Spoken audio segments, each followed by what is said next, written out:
অমিয়া, আমি শুনছি তুমি বলে খুব ভালো মানুষ। তুমি ভালো মানুষটা কেমনে হইলা?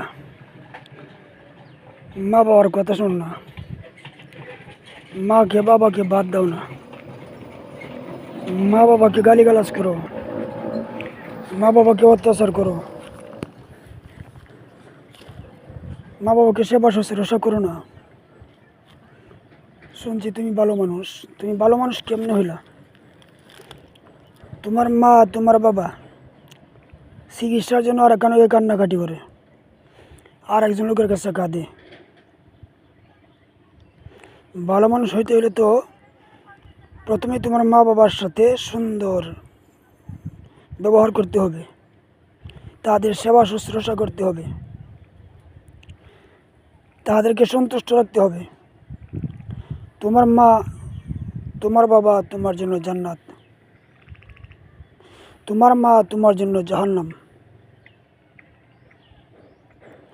জান্নাত জান্নাত জাহান্নাম তো তোমার গড়ি আছে।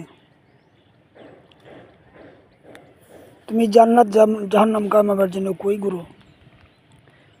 ফিসাবের কাছে মুড়ি দেছো, ফিসাবের তেল মারো, যত রকমের সেবা যত্ন সব তার। মা বাবার খবর নাই, এই ফিরে তোমার কোনো কাজ হবে? মা বাবা অসুস্থ, তার সেবা শুশ্রূষা নাই, ওষুধপত্র নাই, কাপড় লতা নাই, ফিসাবের সেবা যত্ন আর ওষুধপত্র। ফিসাবের জন্য বড় বড় মিষ্টির ফুটলা, ফলের ফুটলা, মাছের ফুটলা, তরকারি ফুটলা সব লয়ে যাও। মার জন্য নাই, বাবার জন্য নেই। বাবাকে ফল দেও না, মিষ্টি দেও না, তরকারি দেও না, ভাত দেও না, কাপড় দেও না। তুমি কিসের ভালো মানুষ? কে বলছো তুমি ভালো মানুষ? তুমি তো নিকৃষ্ট মানুষ, তুমি তো আদৌ ভালো মানুষ নও। যাহার হাতে তোমার জীবন গড়া,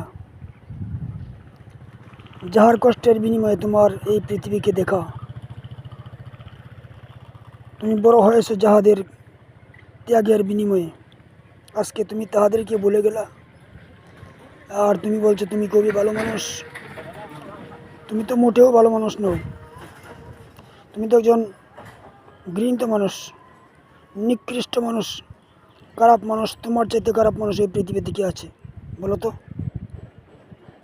মা বাবার সেবা করো, কাপড় দাও, ভাত দাও, মাছ দাও, বাসস্থান দাও, সেবা যত্ন করো, গোসল করা দাও, গরম পানি দাও, ওষুধপত্রের ব্যবস্থা করো, যা যা তার প্রয়োজন সকল কিছুর ব্যবস্থা করো। তাহলে তুমি জান্নাতে যাইতে পারবা। 90 কোটি পীরের সেবা করে, তাহাদের পাও ধুয়ে, তাহাদের পাও টিপে তুমি কখনো জান্নাতে যাইতে পারবে না, ইহার কোনো গ্যারান্টি অবশ্যই নাই। কিন্তু মা বাবার সেবা করলে, মা বাবাকে খুশি করলে অবশ্যই তুমি জান্নাতে যাইতে পারবে, ইহার গ্যারান্টি রয়েছে। ভালো মানুষ হওয়ার চেষ্টা করো, অযথা চিল্লাপাল্লা করো না।